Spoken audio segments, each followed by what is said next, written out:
محترم ناظرین، سواگت ہے آپ کا لوک شان نیوز سلوڑ میں۔ بلند آواز سچ کے ساتھ۔ پاتھری ضلع پربھنی میں جمعیت علماء مراٹھواڑہ کی مجلس منتظمہ کا ایک روزہ اجلاس مکمل۔ خبر تفصیل سے۔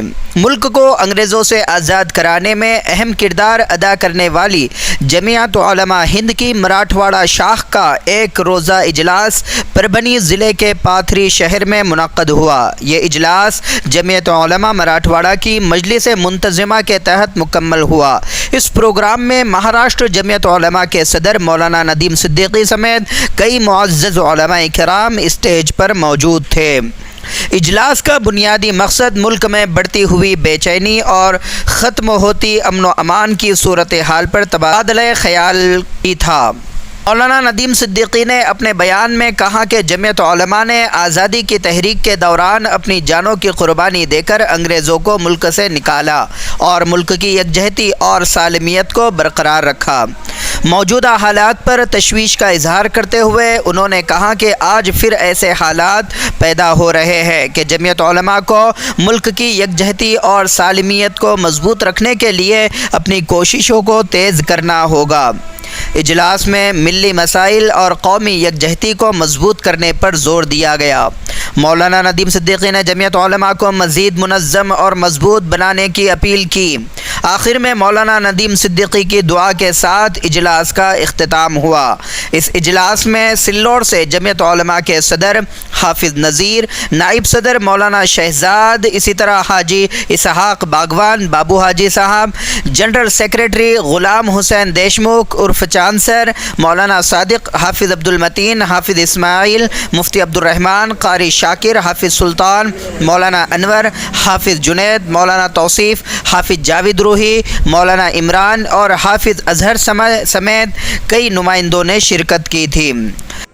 الحمدللہ نحمدہ ونستعینہ ونستغفرہ ونؤمن بہ ونتوکل علیہ ونعوذ باللہ من شرور انفسنا ومن سیئات اعمالنا من یہدہ اللہ فلا مضل له ومن یضلل فلا ہادی له۔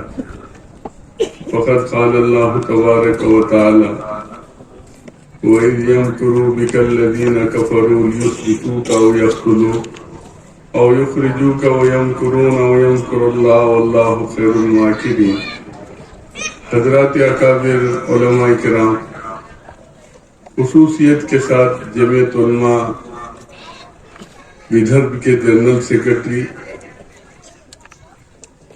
صوبائی دینی تعلیمی بورڈ کے صدر، کئی سو کتابوں کے مصنف حضرت مولانا یوسف صاحب رحمۃ اللہ علیہ کی آپ بیتی کئی جلدوں میں مفتی صاحب نے لکھے۔ حضرت مولانا عمر صاحب رحمۃ اللہ علیہ کی آپ بیتی 18 جلدوں کے اندر مفتی صاحب نے لکھے۔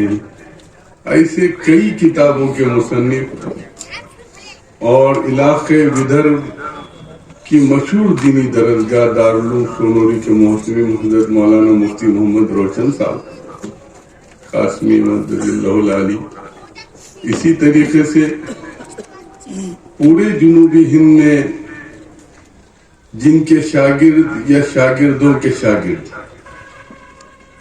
یا جن سے فیض پہنچا یا جن کے شاگردوں سے فیض پہنچا، ایسی عظیم المرتبہ شخصیت خطب دکن حضرت مولانا الحاج شاہ محمد عبدالغفور صاحب قریشی نور اللہ مرقدہ کے صاحبزادے، جمعیت علماء مراٹھواڑہ کے صدر،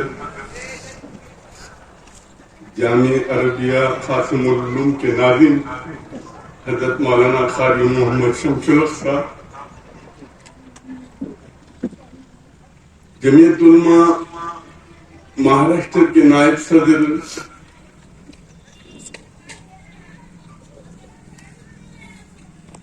بزرگ عالم دین، ہم سب کے سرپرست اور جن کا سرپرستانہ کردار ہر وقت موجود رہتا ہے، جن کے علمی خدمات اظہر من الشمس ہے، جن سے میری مراد حضرت مولانا عبدالقدیر مدنی صاحب نائب صدر جمعیت علماء مہاراشٹر، حضرت مولانا عبدالجلیل صاحب، حضرت مولانا مفتی عبدالرحمان صاحب, مفتی عبدالرزاق صاحب, مفتی ایوب صاحب اور مولانا صادق صاحب, مولانا ایوب صاحب عثمان آباد, تمام ضلع صدور نظما اعلیٰ. اور اسی طریقے سے آپ حضرات دور دراز کا سفر کر کے یہاں پر تشریف لائے جمعیت علماء کے خطبہ. آج آپ اور ہم ایک فیصلے کے لیے بیٹھے. آپ جس جماعت سے جڑے ہوئے ہیں اس جماعت کو قائم ہوئے باضابطہ رجسٹریشن کے ساتھ قائم ہوئے 108 سال میں.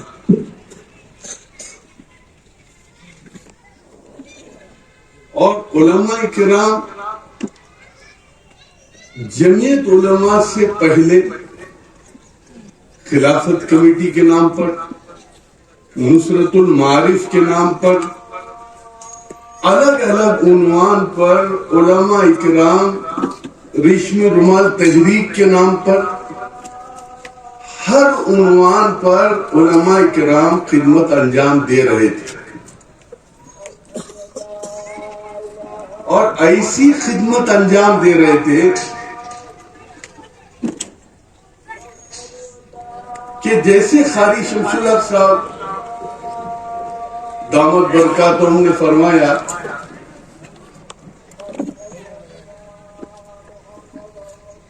کہ علاقے میں ایک عالم ہوتا تھا, ایک عالم, اور اس عالم کی زندگی اوڑھنا بچھونا ہوتی تھی, اوڑھنا بچھونا. وہی عالم ہوتا تھا جو ایک وقت میں پڑھاتا بھی تھا, ایک وقت میں آپ کو مسائل سکھاتا بھی تھا, اور ایک ہی وقت میں آپ کی نمائندگی بھی کرتا تھا. مجھے بڑا عجیب واقعہ یاد آیا.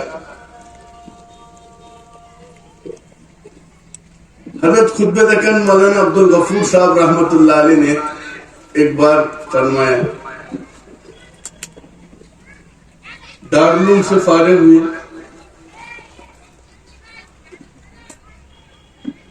تو فراغت کے بعد حضرت شیخ الاسلام رحمت اللہ علیہ جس سال فارغ ہوئے اس کے ایک سال بعد حضرت نے ان کو خلافت دی.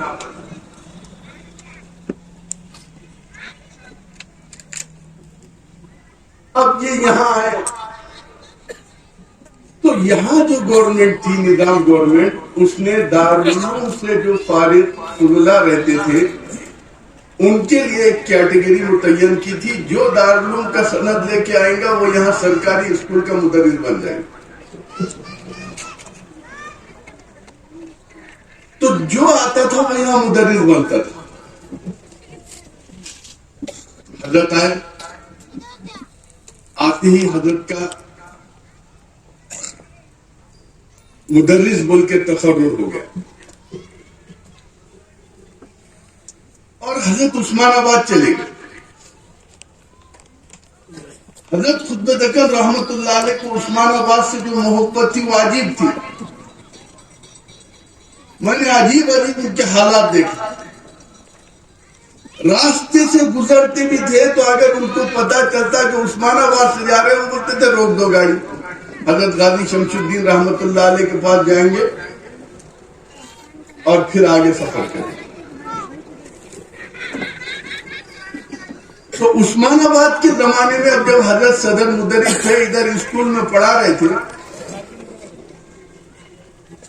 پڑھاتے پڑھاتے ادھر ہائی اسکول میں پڑھاتے تھے اور ادھر 10 طلبہ کی جماعت کو عالمیت پڑھاتے تھے. 10 طلبہ کی جماعت. اب وہ لوگوں نے بولے انہوں سرکاری ملازم رہتے ہوئے دینی مدرسے کے طلبہ کو پڑھا رہے. اس میں مفتی خلیل الرحمان صاحب, مولانا حبیب الرحمان صاحب, مولانا اسماعیل خان صاحب, سب رتی مہارتی بڑے بڑے, مولانا امجد علی صاحب, اس سال حضرت نے پڑھائے اور پڑھانے کے بعد وہ طلباء کو لے کے دارالعلوم پہنچے تو حضرت بتاتے تھے کہ میں دارالعلوم پہنچا اور سیڑھیوں سے حضرت شیخ الاسلام نیچے اتر رہے تھے. حضرت شیخ الاسلام سیڑھیوں سے نیچے اتر رہے تھے اور بہت نصاحت کا عالم تھا, بہت کمزوری تھی. حضرت مولانا کو دیکھتے ہی فرمایا مولانا عبد الغفور صاحب کیسے آنا ہو؟ تو حضرت نے کہا میں نے طلباء کو لے کر آیا ہوں. تو حضرت نے پوچھا کہاں تک پڑھا کے لائے؟ تو حضرت خطب دکن رحمت اللہ علیہ نے کہا حضرت شرع جامی تک پڑھا کے لائے. حضرت شیخ الاسلام رحمت اللہ علیہ نے کہا مولانا عبد الغفور سرکاری ملازمت پہ رہتے ہوئے دین کی خدمت ہو سکتی ہے؟ یہ ایک جملہ تھا.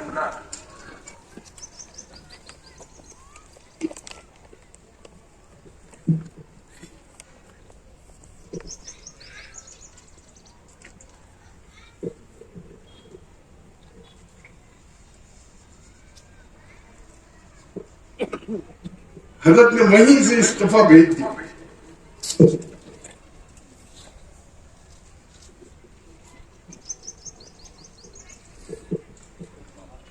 اور طے کر دیا کہ اب میں سرکاری ملازمت چھوڑ دوں.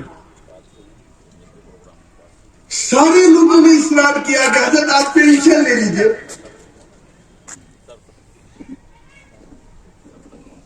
انا راؤ پاٹل ایجوکیشن منسٹر تھے, وہ حضرت کی خدمت میں آئے, آ کر کہا حضرت تم استعفیٰ مت دو,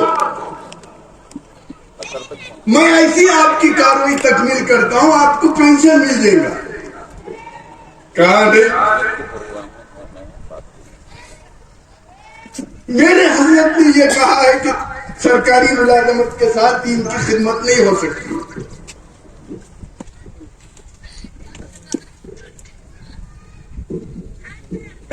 آئے آ کے دیوان ہوا, ایک جنونی کیفیت میں تھی,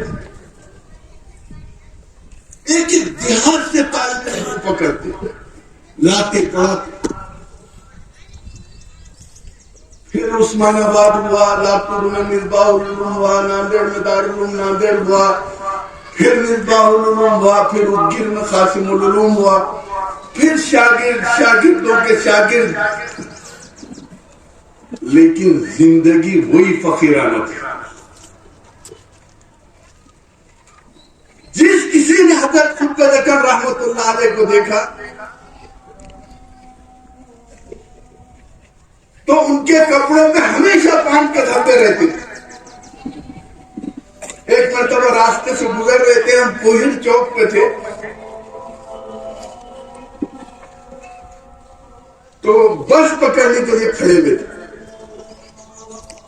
وہاں سے شیوراج پاٹل اس وقت لوک سبھا کے اسپیکر تھے, ان کا کارواں اس راستے سے گزر رہا تھا. شیوراج پاٹل نے دیکھا کہ حضرت کھڑے ہوئے, پورا کارواں رک گیا. وہ آیا آ کے حضرت میں پیٹ میں منڈی ڈالا, کہا آپ جب لاکور میں ہائی اسکول میں پڑھاتے تھے, جب میں پڑھا ہوا شاگرد ہوں, میرا نام شیوراج پاٹل ہے, آپ کو کہاں جانا ہے؟ کہا حیدرآباد. ایک گاڑی خالی کرا دیا, کہا یہ گاڑی جہاں دیں گے وہاں جی جا کے چھوڑ. اور مجھے یاد ہے ایک لفافہ دیا تھا, اس میں 2100 روپے, 2100 روپے. وہ لفافہ حضرت کے جیب میں جاکٹ کی انہوں نے ڈالے, اور لفافہ پھر حضرت نے مجھے دے دی. حضرت کے جیب وہ ان کا فقیرانہ انداز کا پیسہ ویسے نہیں رہتا تھا, بالکل. لیکن دھن کیا تھی یہ سمجھیے, یہ تحریک دے رہا ہوں میں آنا. پولیس ایکشن کے حالات کو جو جس شخصیت نے دیکھی تھی, اس کے بعد ایک طرف مسلمانوں کے ایمان اور عقیدہ کیسے محفوظ رہے اس کے لیے جدوجہد کرتے تھے, دوسری طرف جمعیت علماء کا پلیٹ فارم ان کے لیے اوڑھنا بچھونا تھا. ایک ایک جگہ جاتے اور نمائندگی کرتے. مولانا طالب علی صاحب ایک شخصیت تھی, مولانا ابو سبحان صاحب, انہوں نے پنڈت نہرو,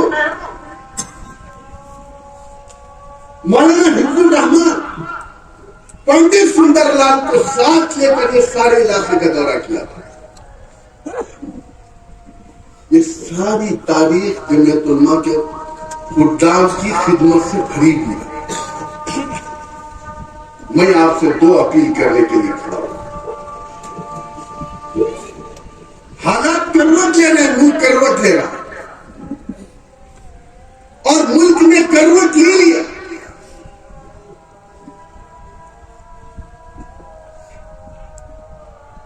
کروٹ لے لیا ملک نے.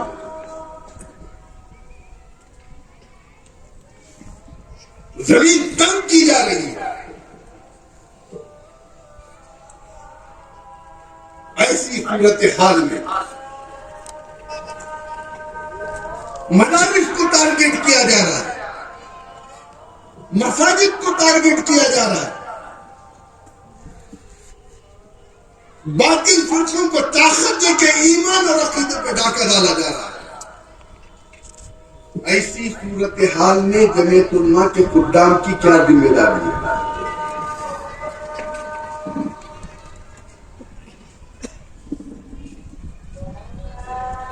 آپ جمعیت علماء کے خدام ہے یا نہیں ہے؟ ہے یا نہیں ہے؟ ہاتھ اٹھا کے بتائیں. جب آپ جمعیت علماء کے خدام ہیں تو آپ شیخ الہند کے وارث ہیں, آپ شیخ الاسلام کے وارث ہیں, آپ مجاہد ملت کے وارث ہیں, مولانا حفظ الرحمان سہاروی کے, آپ مولانا محمد میاں کے وارث ہیں. جب ارتداد پھیلا تو سارے ملک میں تعلیمی نصاب اگر کسی نے بنا کے دیا تو وہ شخصیت تھی مولانا محمد میاں صاحب. آپ ان کے وارث ہیں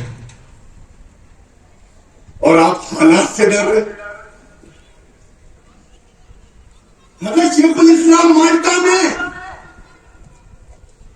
کالے پانی کی سزا ہے, گھر سے خط گیا, حضرت آپ کے گھر میں اتنے افراد کا انتقال ہوا ہے. تو حضرت نے جواب لکھا, مصائب میں الجھ کر مسکرانا میری فطرت ہے. مصائب میں الجھ کر مسکرانا میری فطرت ہے. مجھے ناکامیوں پہ اشک برسانا نہیں آتا. پھر دوسرا خط گیا کہ گھر میں کوئی مرد بشر باقی نہیں ہے. تو حضرت نے جواب لکھا, تیرے عشق میں کوئی غم, تیرے عشق میں کوئی غم, سر پر کیا جو ہو سو ہو, عیش و نشاط زندگی چھوڑ دیا جو. یہ ہماری اپنی تاریخ, اور اس تاریخ کے آپ امین ہیں. آپ جمعیت علماء کے خدام ہیں. حالات آئیں گے جائیں گے, سرکاریں آئیں گی جائیں گی. آپ بتا سکیں پانی داری میں پگھل جائیں گے,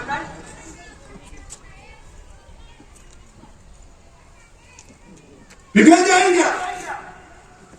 لیکن یاد رکھیں,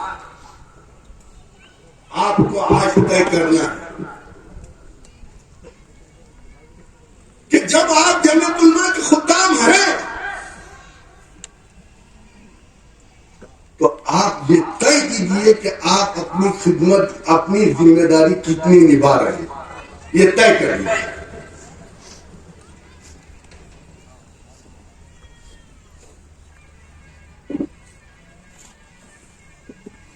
ایسے حالات میں جمعیت علماء کو لوگ گالیاں دیتے ہیں تو آپ آپ سمجھتے ہو آپ کی دشمنی میں ڈالے دیتے؟ آپ کی دشمنی میں دیتے؟ ان کو آپ سے امید ہے کہ آپ کام کر سکتے ہیں، اس لیے وہ آپ کو گالیاں دیتے، آپ کی دشمنی میں نہیں دیتے۔ ان کو امید ہے کہ اگر کچھ کام کر سکتی ہے تو جمعیت علماء کر سکتی ہے۔ کام کیے یا نہیں کیا آپ نے؟ لوک سبھا سے پہلے آپ نے ووٹنگ بیداری مہم چلائی، 1 کروڑ سے زائد آپ نے نئے نام لگائے یا نہیں لگائے؟ کئی لاکھ ناموں کی درستگی آپ نے کی یا نہیں کی؟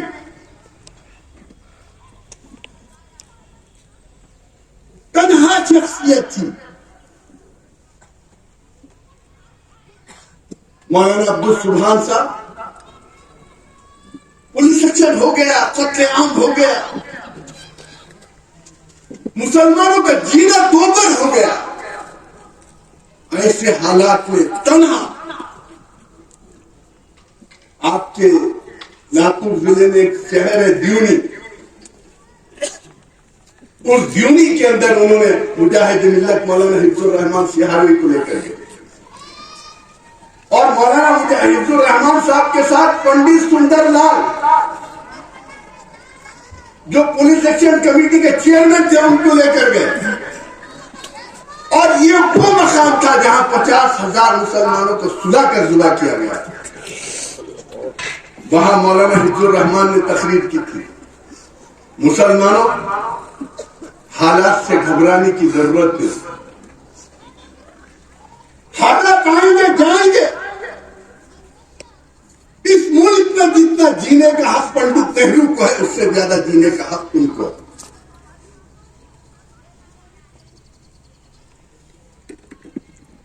مورخ لکھتا ہے کہ جو مردہ زمین چھائی ہوئی تھی اس سے باہر نکالنے کا کام اگر کسی شخصیت نے کی تھی تو اس شخصیت کا نام تھا مجاہد ملت مولانا حفظ الرحمان صاحب۔ اسی لیے نہیں کہا تھا مفتی صاحب، حضرت مولانا عبد القادر صاحب رائے پوری رحمت اللہ علیہ نے مولانا علی میاں صاحب رحمت اللہ علیہ کو بھیجا کہ مولانا عبد القادر رائے پوری کہا مولانا حفظ الرحمان بمبئی کے ٹاٹا ہسپتال میں ایڈمٹ ہے، مولانا علی میاں تم بمبئی جا رہے ہو، جا کر مولانا حفظ الرحمان کی رپورٹ لینا اور مجھے خبر کرنا۔ گئے تو دیکھا کہ بستر پہ لیٹے ہوئے ہیں، دل کے اندر کینسر ہو گیا تھا، بستر پر پڑے ہوئے ہیں اور گیا کے فساد کے لیے لیٹر ٹیک کرا رہے ہیں۔ تھوڑے دن گزرے، طبیعت اچھی ہوئی، دلی آئے تو پھر حضرت مولانا علی میاں صاحب ان کو ملنے کے لیے گئے رحمت اللہ علیہ۔ کہاں جا رہے ہیں؟ کہا حضرت مولانا عبد القادر صاحب رائے پوری رحمت اللہ علیہ کے پاس جا رہا ہوں۔ کہا اگر میری طبیعت ساتھ دی تو صبح میں بھی آ رہا ہوں۔ مولانا عبد القادر صاحب کے پاس گئے اور جا کر حضرت مولانا علی میاں صاحب رحمت اللہ علیہ نے سارا واقعہ بتایا تو مولانا عبد القادر صاحب نے کہا مولانا علی میاں مولانا حفظ الرحمان سے کہہ دو میری زندگی کی ساری عبادت لے لیں اور سن 47 میں تم نے جو 1 رات مسلمانوں کی خدمت کی ہے وہ مجھے دے دو۔ نعرہ تکبیر، اللہ اکبر، جمعیت علماء ہند زندہ آباد، نعرہ تکبیر، اللہ اکبر۔ یہ تھے جمعیت علماء کے قائدین اور یہ تھی ان کی خدمات۔ میرے عزیز دوستو، آپ جمعیت علماء کے کام حالات کتنے بھی کروٹ لیں اور کیسے بھی حالات سے ہم گزرے، ہماری اپنی ایک ذمہ داری۔ ہمارے اکابرین کے پاس نہ کھانے تھا نہ پینے تھا۔ میں جب یہ گاڑی میں بیٹھ کے پھرتا ہوں تو مجھے حضرت خود میں نگم کی یاد آتی کہ وہ جو ہے ایسی جوڑ گاڑی میں بیٹھ کے پھرتے تھے۔ حضرت مولانا اسد مدنی جب تربیت کے لیے آئے تو کہنے لگے حضرت رنگ کھٹوڑے میں پھرتے تھے، ہم آرام دہ امباسڈر میں آئے۔ ہمارے اکابرین کے پاس کھانے کے لیے کچھ نہیں تھا. مولانا حفظ الرحمان صاحب کا انتقال ہوا تو جس مکان میں وہ رہتے تھے وہ ٹیننٹ کا مکان تھا. اس کے بھرنے کے لیے 250 روپئے ان کے پاس نہیں تھے. پارلیمنٹ کے ممبر رہنے کے باوجود وہ مکان نیلام ہوا. یہ ہماری تاریخ. میری آپ حضرات سے اپیل ہے، عیسائیت، خاطیت، شکیلیت، ارتداد جتنی طاقت سے ابھرا ہے ابھرتا رہے گا. اسلام کی قدرت نے یہ لچک دی ہے کہ جتنا ہی دباؤ گے اتنا ہی وہ ہوگا. آپ کچلنا چاہتے ہو لیکن آپ کچل نہیں سکتے. اس کے لیے آپ کو محفوظ ہونا ہے. نمبر 1، جس طرح مفتی صاحب نے بات کہی، آپ گاؤں گاؤں پہنچ کر اپنے آزو بازو کے دیہاتوں پہ نظر رکھیے. آپ یہ اپیل کریں گے اور یہ فکر کریں گے کہ چھوٹے سے چھوٹے گاؤں کے اندر مکتب قائم ہو اور مکتب کا نظام چلے. اس کے لیے آپ حضرات تیار ہیں؟ انشاءاللہ تیار ہیں انشاءاللہ. جیسے مفتی صاحب نے بتایا واٹس ایپ کے کھلاڑی بن گئے، کام کچھ نہیں ہو رہا. بالکل کام کرنے کے ہم عادی نہیں رہے. میں خود عادی نہیں رہا. واٹس ایپ اگر بند رکھے تو سارا کام ہو رہا. میرے عزیز دوستوں، ایک یہ عہد کرنا ہے. دوسرا عہد یہ کہ ہم نے 2020 میں جس طاقت کے ساتھ ممبر شادی کی تھی،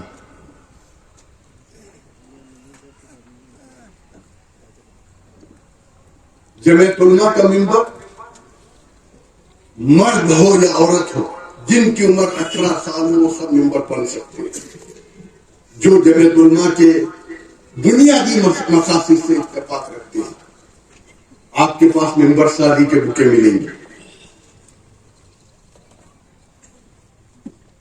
اور آپ کو گھر گھر پہنچنا ہے، اپنی زندگی کا ثبوت دینا ہے. ممبر شادی کے بکے اور پوسٹر یہاں موجود ہیں.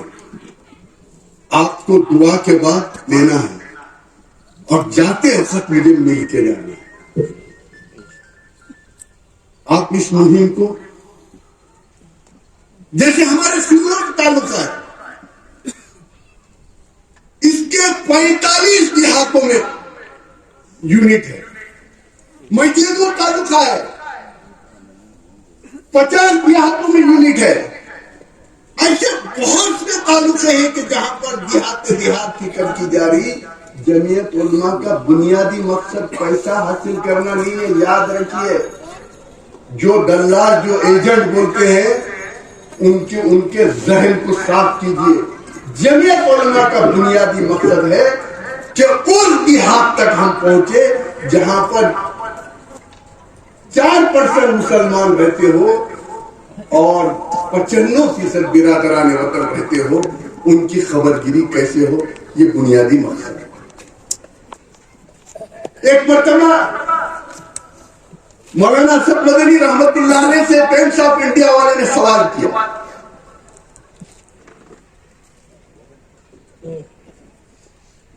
کہا